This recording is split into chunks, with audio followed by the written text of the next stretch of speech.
Biar permasalahan yang kita hadapin selesai. Kalau memang punya hutang, hutangnya dilunasin. Yang namanya manusia nggak pernah terlepas daripada hutang. Nauzubillah summa nauzubillah. Contoh, di kampung orang ada aja tubang keliling. Yang tadinya orang nggak mau berhutang, disuruh hutang. Contoh, dia pengen punya rumah, dia nggak mampu, akhirnya dia berhutang ngambil ke bank. Contoh, dia pengen, kayaknya enak nih kalau kita pakai motor baru, dia ngutang. Dia contoh lagi pengen punya mobil, dia ngutang. Semuanya serba hutang. Tapi yang namanya keinginan atau nafsu pasti lebih di depan. Iman terbelakang, nafsu di depan. Setelah itu hanyalah ada sebuah penyelesaian. Setelah itu hanyalah ada penyesalan. Lalu bagaimana cara menyelesaikannya? Maka kita perbaharui iman kita. Kata Allah Subhanahu wa taala, ini selain berhutang, mungkin kita punya istri mungkin ngelawan sama kita. Mungkin kita punya istri ngelawan sama ibu kita. Yang ada hidup kita kayak neraka. Lalu bagaimana kita cara menyelesaikannya? Ini bicara bab hutang sama bab yang namanya rumah tangga. Mungkin anak kita nggak bisa dibilang, ini kemungkinan ada. Makanya Allah Subhanahu wa taala berfirman, Bismillahirrahmanirrahim. Wasta'inu bis-sabri was-salah wa inna lakabiratun illa 'alal khashi'in. Selesaikan masalahmu dengan sabar dan salat. Allah tekankan selesaikan masalahmu dengan sabar dan salat. Bukan berarti kita baru salat hari ini atau kita salat anggap dari subuh sampai Isya kita nggak berhenti, bukan. La istiqamah dalam salat. Jangan baru sholat sekarang, ya Allah kenapa saya nggak digobol? Baru juga sholat 1 hari minta digobol sama Allah Subhanahu wa taala. Ingat kita di Indonesia, yang di Madinah itu langsung pancarannya ke langit. Kita makanya mesti istiqamah sholatnya. Biar apa? Allah paling senang dengan amalan istiqamah walaupun cuma 2 rakaat. Wasta'inu bis-sabri was-salat wa innaha lakabiratun illa 'alal khashi'in.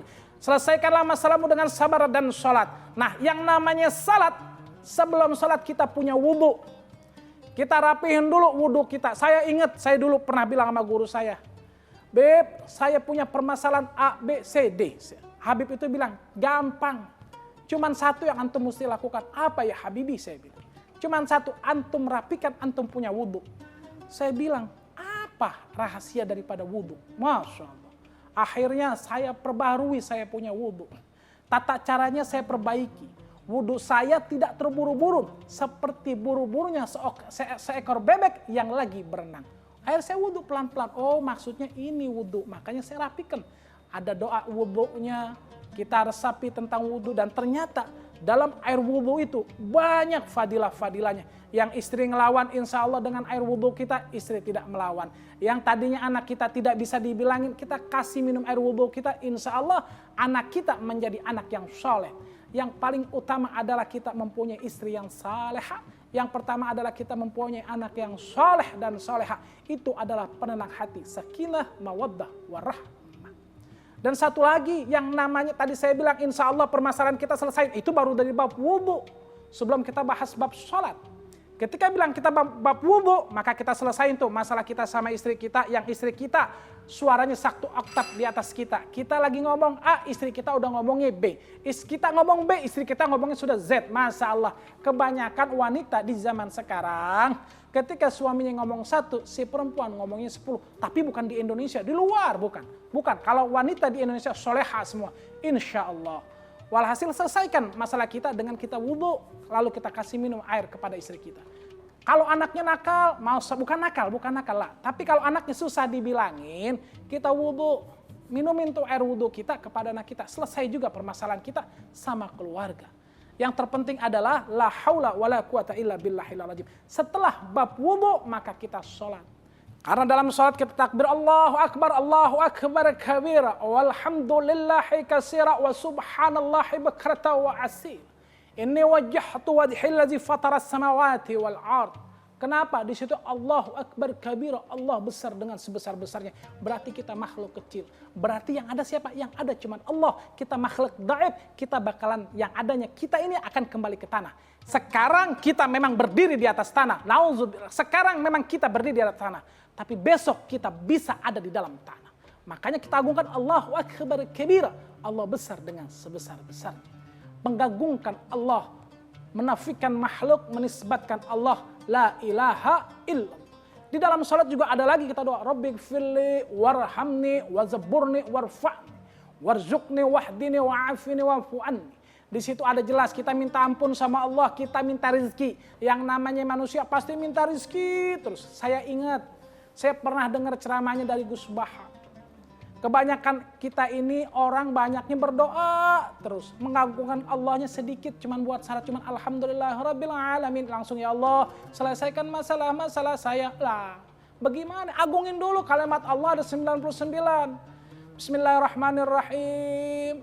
Ya Rahman, ya Rahim, ya Malik, ya Quddus, ya Salam, ya Mu'min, ya Muhaimin, ya Aziz, Zabbar. Ya Mutakabbir, ya Khaliq, ya Bar, ya Musawwir, ya Ghaffar, ya Ghaffar, ya Ghaffar. Kenapa? Kita banyak dosa. Ya Qahhar, ya Wahhab. Kita minta petunjuk sama Allah Subhanahu wa taala. Ya Fattah, ya Rajak. Minta dibukain sama Allah Subhanahu wa taala pintu rezeki. Ya Rajak, minta diberikan rezeki sama Allah Subhanahu wa taala yang banyak, yang halal, yang barakah dan tidak ada siksanya. Saya masih mentelaah kenapa saya dikasih doa ini sama saya punya guru Al-Habib Ali bin Abdurrahman Segaf. Beliau bilang, kalau doa, beliau bilang nih, jangan lupa, ya Allah berikan saya rezeki yang banyak, yang halal, yang barakah dan tidak ada siksanya. Kenapa? Nanti ini rezeki kita ditanya di yaumil akhir, dapatnya dari mana, digunakan untuk apa. Nah, makanya sebelum kita berdoa, agungkan kalimat Allah 99 Asmaul Husna. Kalau memang terlalu banyak 11 dah. Ganjil-ganjil ambil sampai ya Fatahu ya Rajak. Kalau mau tambah lagi cakep, ya Hayyu ya Qayyum, ya Hayyu ya Qayyum. Atau mau tambah lagi doa, agungin dulu kalimat Allah.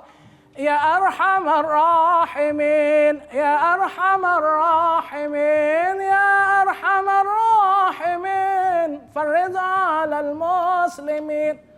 Agungin dulu kalimat Allah, ya Arhamar Rahimin. Kan enak kena hati sebelum kita doa. Angkat tangan kita. Kalau kita mau najab dalam hati kita langsung, ya Allah saya minta apa. Tapi kita punya lisan, agungin. Ya Arhamar Rahimin, ya Arhamar Rahimin, ya Arhamar Rahimin, farridh 'alal muslimin. Ya Rabbana ya Karim. Nah, terusin.